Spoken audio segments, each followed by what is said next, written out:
Welcome back, brothers and sisters. I am Braden. This dashing-looking gentleman right across from me, his name is Tim, and this is The Second Legacy, and thank you for stopping by. Today, we have a show. It is chock full. We've got L.A. taking away concealed carry permits after effectively defending yourself and your family. We've got Michigan acting a fool. We've got a gun grabbers, goofy things they say that you are going to love. It's for the ages. And I can't wait to share this with you guys. So, of course, if you're enjoying the content, make sure you hit that like button, subscribe to the channel, and send this to your friends and family because Second Legacy is here to distribute some freedom. But with that, Tim, how are you doing today, man? You living life? You all right? Doing good, man. Inching one day at a time towards Thanksgiving because I'm going to stuff That's my right. gullet full of turkey and stuffing and cranberry sauce. And all the good stuff, yeah. then I'm going to go out and shoot Bambi in the face. So it's going to be a great week. Oh, man, you had it here, and then we just crashed right down to here. And we're back. And how do we not build off of something as amazing as that? Good Lord. Guess what I won't be using? The artillery known don't as you say it. 223 because it's not powerful enough in the state of Oh, Indiana. my gosh. Don't tell Joy Behar. Oh, you won't have anything left. Oh, my goodness gracious. You are terrible. And you know what Gavin Newsom would say about that? That's true, because it's true. And with that, Dr. Button Pusher is active. So let's get into this. This is going to be a great episode. Tim, the first thing we're going to dive into here, my man, turns out if you're in LA and you defend yourself on your own front door, you lose your concealed carry permit if you get a little upset about it. Isn't that weird? How that the criminals aren't arrested, but you lose your gun rights. That's weird. I find this fascinating. Here you go, citizen. Here's your permit to carry for self-defense, presumably. But if you use it, we're going to take that away. Yes, that's not a good look, particularly after all the fines and fees and training and requirements we make you jump through for the rights that are already yours. Remember, we can take that away just as easily. And with that as an introduction, Dr. Button Pusher, let's throw number one up for the people. LA criminals came to my home, pointing guns at my chest. After successfully defending my home and my family and my 5-month-old child, California is now deciding to suspend my Second Amendment. It was a quiet evening, and as I was coming home from the gym, 2 armed men, masked, hopped over the wall, ran down on me with guns. And the most terrifying part was my wife and my 5-month-old baby were on the other side of that door. In an effort to protect my family, I drew my gun and returned gunfire. As a result of that night, the California government has temporarily suspended my ability to conceal carry. Okay. So that's the raw impetus. And this is not a news story, but it's the first time that we're touching on it. So the big thing here, and the reason I think this is such an important piece to talk about, this story, Tim, resonates with almost every single American. What if this was you? Yeah. And here's the other thing to think about. So they've taken away his gun permit. I don't know if they've suspended his gun rights. It's not really clear, but think about this. If the criminals that he just thwarted have some sort of criminal affiliation, say they're associated to a gang or something like that, the possibility of reprisal is quite real, right? Absolutely. And so now they've left him disarmed and unable to defend his family. And and now it's public knowledge that they've done this. Correct. It's almost inviting violence to his doorstep once again, which is highly irresponsible, but that's what government does. It likes to be irresponsible and cause you grief, pain, and suffering and tax you in the process. But the thing that bothers me the most about this, I mean, in all reality, like, again, this is in the most, I don't really know the most personal way I could say this. Having a family myself, that's already a traumatic experience. The idea that it's caught on camera is a big differentiator, which he even alludes to in farther on in this clip. But the whole idea here is this entire thing was caught on camera. You place yourself in that exact same scenario, and then the state's response is, well, you're kind of an emotional place right now. Maybe you shouldn't have a concealed carry. Meanwhile, the criminals have not been arrested. They have not been caught. And he's not been charged with a crime. On the other correct? side. And I'm going, this is a perfect example of where leftist gun control, idealistic, realistic kind of conflicts. Because if you look at other things, and I said this in my video on this, duty to retreat in other states is a real thing. Well, I'm not saying it in this case, but if you think about this principle and this premise, say you go into the Northeast where you have a duty to retreat no matter what, you have to get out of the environment you're in. You cannot defend yourself. That's the government placing impositions on you to defend yourself and your family. In the common thread here, this guy now lost his concealed carry after deploying it effectively and accomplishing that mission after jumping through their hoops. the thing is, the government is not impeding the criminal, but they are impeding the law-abiding, Mhm. defended person here, the victim. And that, I think, is the most powerful piece to this. Right. I mean, this is typical of government, right? Here they are, basically putting rules, heavy rules, sometimes ridiculous rules on self-defense because I guess they just want to hobble, the average citizen trying to defend themselves because the criminal plays by no such rules, right? Correct. When a criminal comes into your house to do you harm, the state's saying you have a duty to retreat. You must Right. exit that building. If you use force, we're going to charge you with the crime.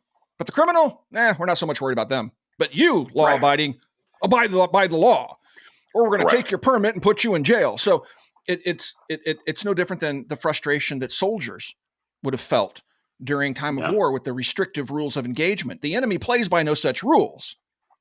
Right. But we keep making the rules of engagement more and more restrictive and then charging our own military people with crimes for simple acts of self-defense in a frickin' war zone. But this is what governments it's do. the same vibe. It's the same vibe. This is what governments do. They punish you for being the law-abiding. Meanwhile, they don't do jack to the criminals. And matter of fact, they won't even mention the criminals. They're just going to talk about the gun. Correct. Because this is about politics. And in my opinion, this is just my opinion. You guys can let us know what you think in the comments on this. In my opinion here, what you're seeing in action is politics taking precedence over the lives of the victims that we're talking about. Because while in this one instance, this is not something where a negative outcome has happened to this individual beyond this yet, but the risk is put on him and his family. It is not put on the criminals. That's the important piece here.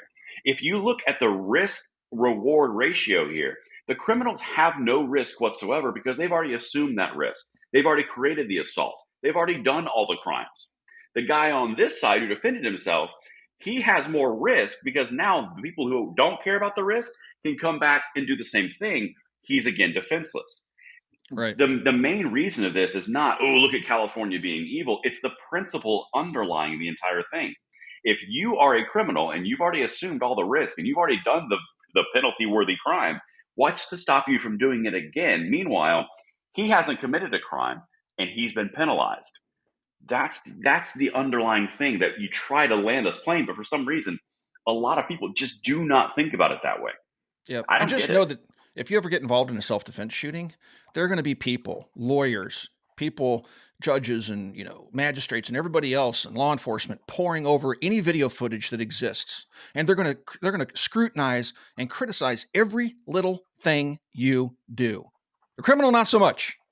But Right. when you find yourself in a self-defense shooting, you have seconds to make a decision. Life and death decisions. You have seconds. You have adrenaline coursing through your veins. You're scared. You're threatened. You're not 100% sure what's going on around you, but you see a threat and you deal with that threat. But you have seconds to make those decisions to defend yourself. And even if the shooting was justified, if you do just one wrong thing in the seconds that follow, you can be charged with the crime. Because again, they're going to pour over hours and hours and hours of decisions you made in the heat of the moment during the threat when you're not of rational mind potentially, because when you get amped up on adrenaline and fear, you don't necessarily make good decisions, but they're going to punish you for anything you might do, even though it was justified. Look what you did here. You fired one too many times. They were already on the ground and you kept shooting. So we're going to go ahead and charge you with the crime. But he just tried to kill me. It doesn't matter. Yeah, it's a little excessive because you shot him one too many times.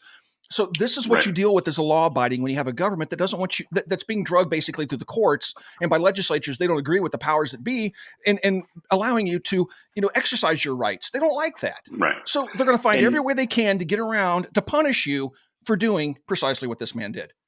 Right. And I think there's a very important distinction because, fair disclosure, we're not lawyers. Like, we're not advising anything beyond a legal ramification. This is just a good discussion around potentials, right?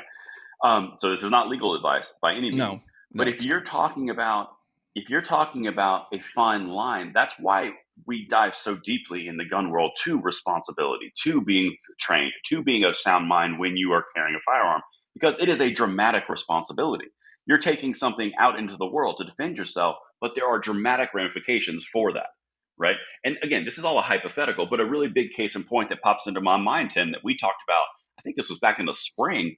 remember that taqueria where there was an attempted robbery and the criminal got taken down, and then the defender took it one step too far, stood over Yep. him, and then you know, Right. and that would be an example of, okay, that's too far, right? There's a responsibility. You get rid of the threat, and that's the main objective. But anyway, that's a different topic. But I think that was a pertinent piece because this guy was clear defense, as clear as day. And to my knowledge, he's not been charged with a crime. The NRA is No. out there making these videos with them, just like they did with that church shooting where the churchgoers defended their church from an assault. Yep. So basically they're punishing him without citing any crime. Well, we think you're a little too emotional, buddy, so we're going to go ahead and take that permit. We're sorry about you and your family if they come back. We'll deal with that when it happens. They put a marked car outside of his house while they've denied him his rights to protect him? No. I mean, it's a rhetorical question. We know the answer. So, unbelievable. Yeah, but I mean it's a really good example to bring forward as a, hey, you believe in gun control and you believe all these things. What about this scenario right here? Because it's pretty easy to see this is a bad decision.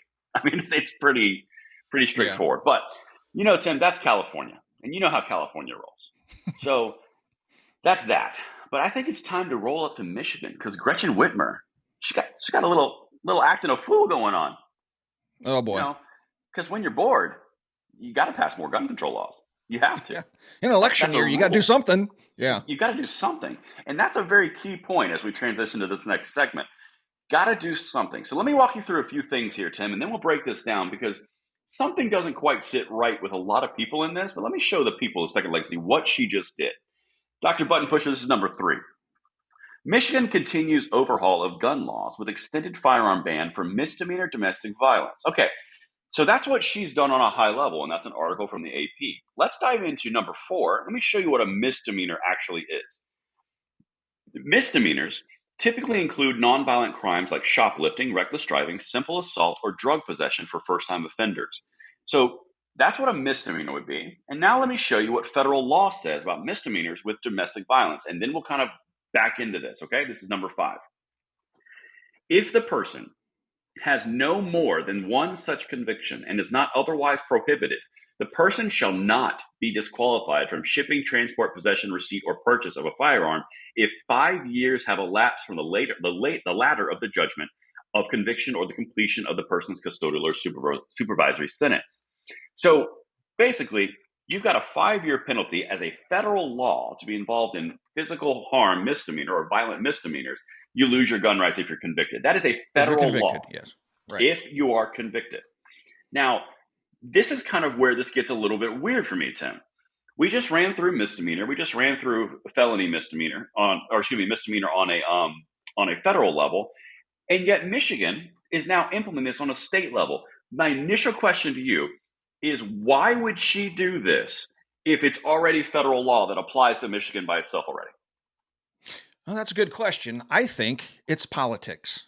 This was low-hanging fruit. There's something they could push through. Like, look, it already exists at the federal level. Let's just extend it by 3 years. We should be able to push this through. It's reasonable gun safety. And then we can get a victory in an election year and, make old Biden look good. So this is the second most comprehensive gun control package in 30 years, folks.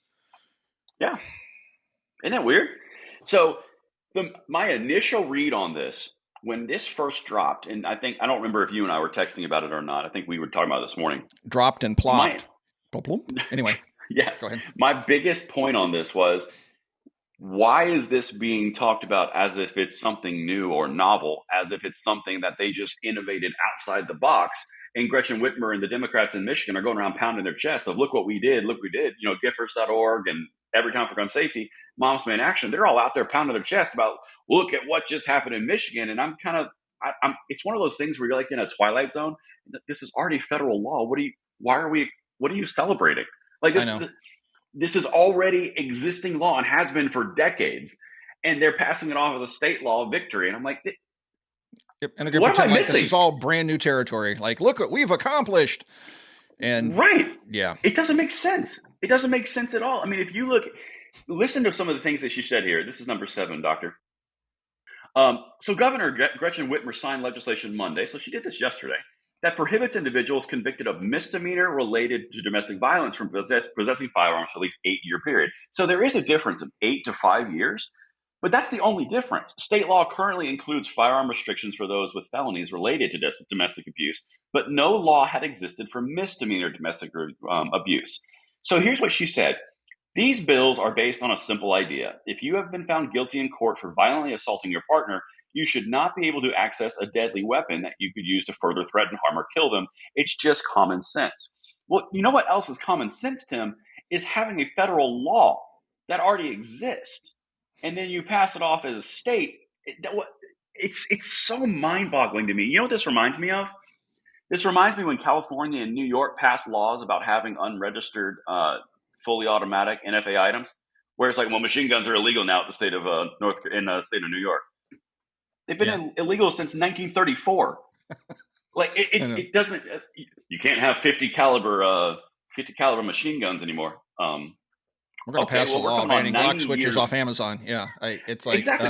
What are you talking? That's a perfect example. The Glock switches. It's like, well, we're gonna outlaw Glock switches because the feds did it already. So why can't we do it? And but this is what they do so hard, dude. But when they can't get anything done that would otherwise actually be something new, they can't get it done. So they go after this type of stuff, and then they claim victory. And then the propaganda ministries out there, MSNBC and CBS and the rest of them, CNN, they're all out there going, look what great things are doing in Michigan.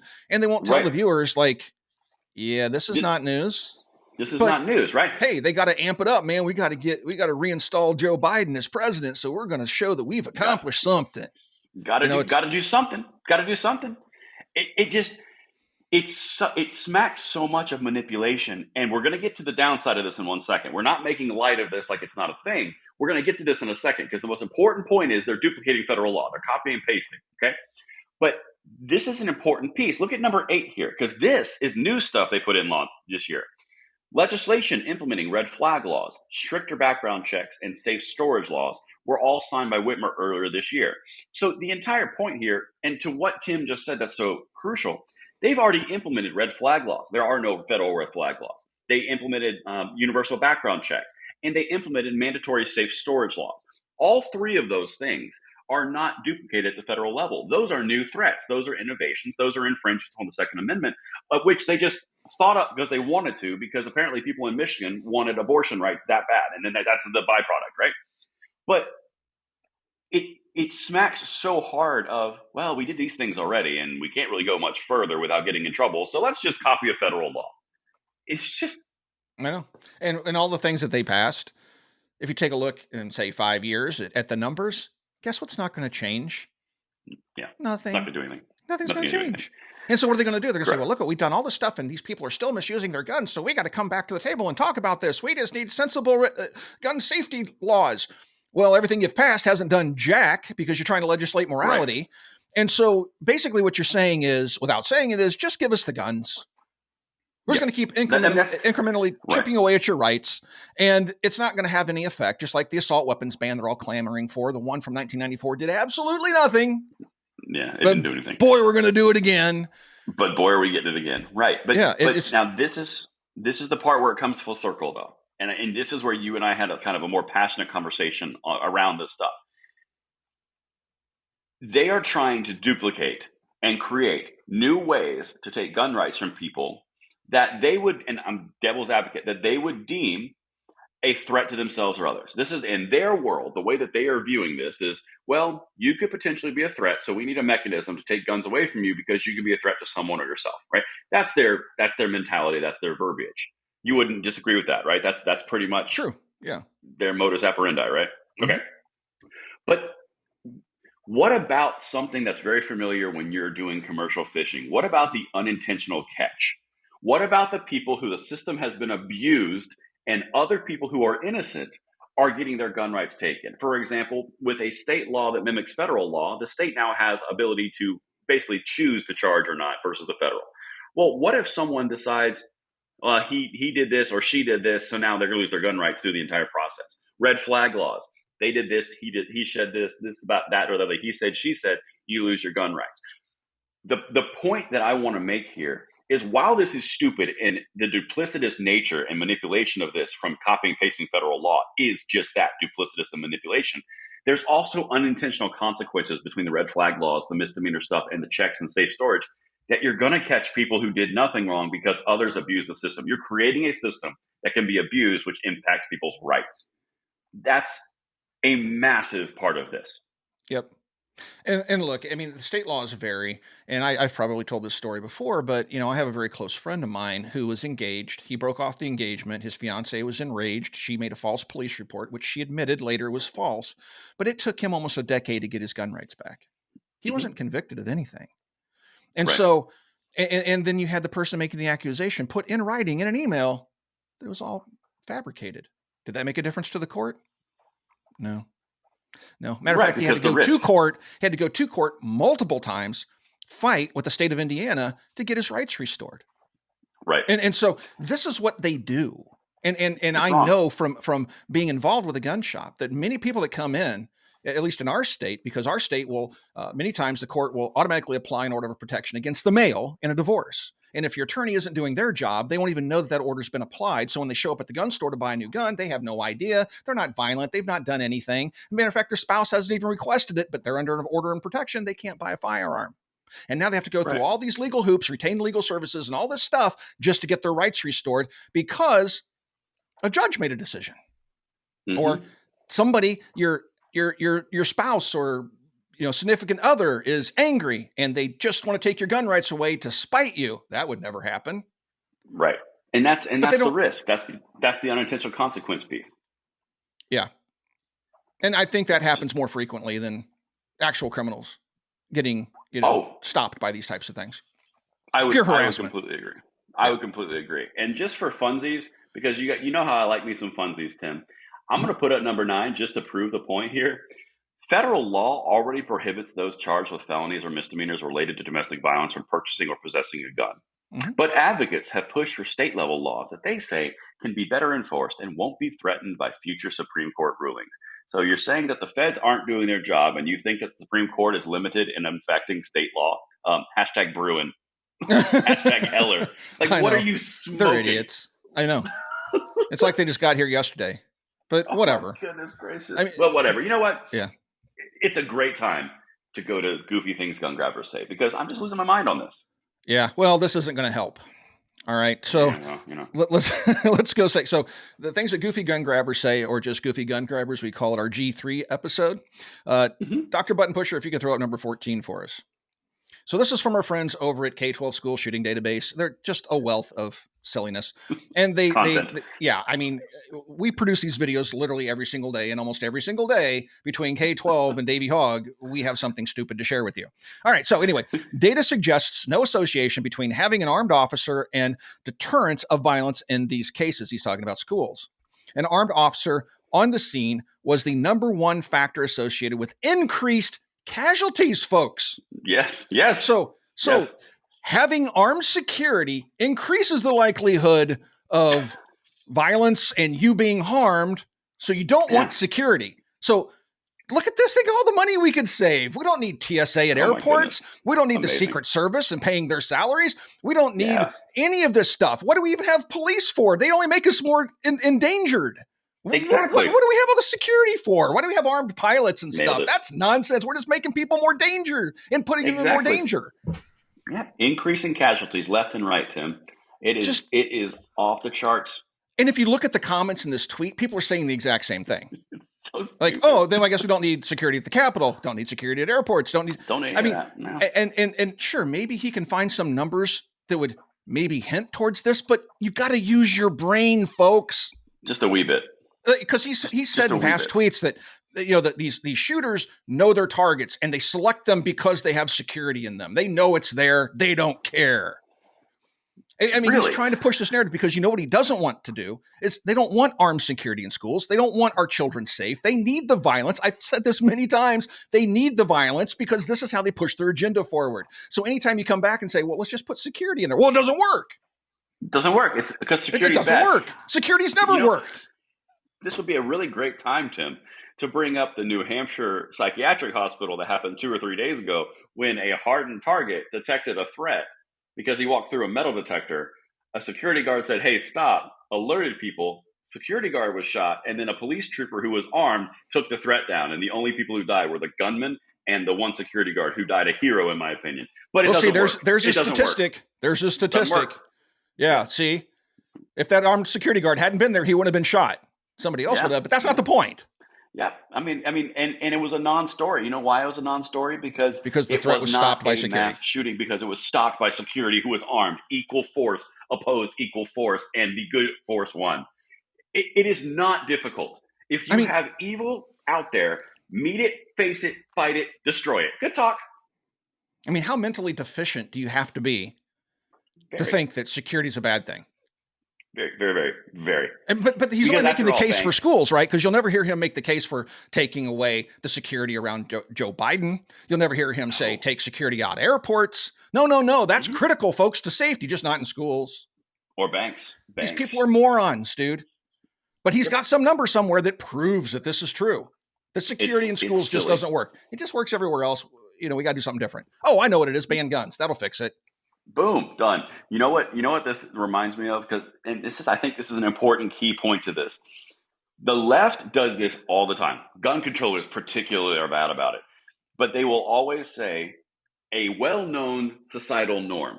Like, for example, security does deter crime. That's a well-known norm. That's why there's entire security firms. That's why there's an entire whatever. It's a huge industry, yes. But completely useless. It just puts us at risk. Completely useless. It's just made because of some unknown biases in someone's brain from 25 years before we were born. We inherited that bias, and therefore, because that bias exists, security is necessary. But if that bias didn't exist, then we would not have to have security. Really, it's all just a figment of our imagination, and it's just something that we have constructed socially. It's not within. I mean, it is the most bizarre. It's like, no, guys, people steal things. Security says stop that. They don't. There's penalty of law. It's why we have police forces for the last 100, 200, 300 years. It's not difficult, but they try to convince you outside the realm of normalcy that you're the crazy one. And I'm like, what? I know. It is the most bizarre thing, dude. The mental gymnastics being played here is stellar. So weird. And this guy takes himself seriously. That's what's so funny is this moron takes himself seriously.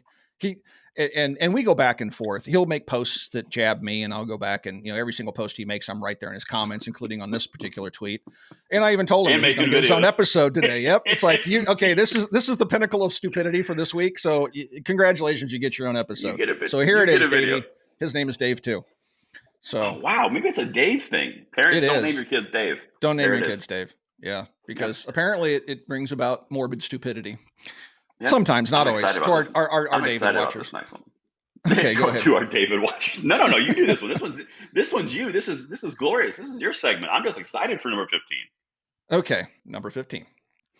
All right, so this is a tweet from a viewer. Thank you so much. And they tagged ATF in this one, and they linked to one of our videos. It says, "We get it." Braden at LOA, that's our dear Braden sitting right here. And then Mac Arms, that's me on Twitter, expose some things. And now you're trying to use the people to cover yourself like any government agency looking for a scapegoat. Oh boy. I love our viewers. I look forward to being audited. Thanks, guys. Thanks. So anyway, I just want to tell everybody right now, I have no intentions to unalive myself. I don't do anything illegal. I cross my T's, dot my I's. I'm federally licensed. And you have no pistol braces. Yeah, I'm perfectly clean over here. So if something happens, just know. Oh my goodness, man.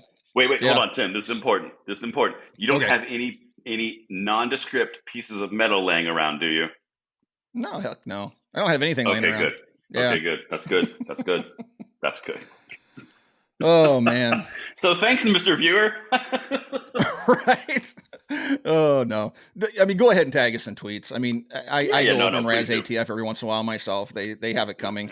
I swear, I've said this at times, and as a matter of fact, I got a suspension on Instagram for doing it because they also ATF tweets or Instagrams. And I would go over there and they would post stuff, just completely insane. Right. It's almost like they were trying to get negative responses from the viewers, which they always get. They get ratioed in every post they make.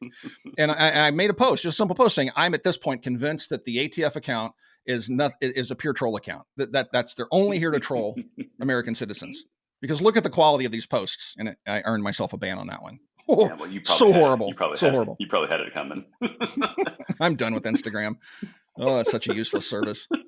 Oh, it's pointless, which is why we aren't on there. But dang it, we are on Twitter and we are on YouTube, though. Oh, goodness gracious! All right. Well, I think that puts a pretty fine point on today. What do you think? I think so. So we hope that, well, we'll see you guys tomorrow. And then we're going to go into, the Thanksgiving season. We hope that you do have an awesome Thanksgiving. Hopefully you get to spend time with friends and family, and you get some downtime, kind of recharge those batteries and get back at it the following week when life continues. Thank you for watching. We'll talk to you guys soon.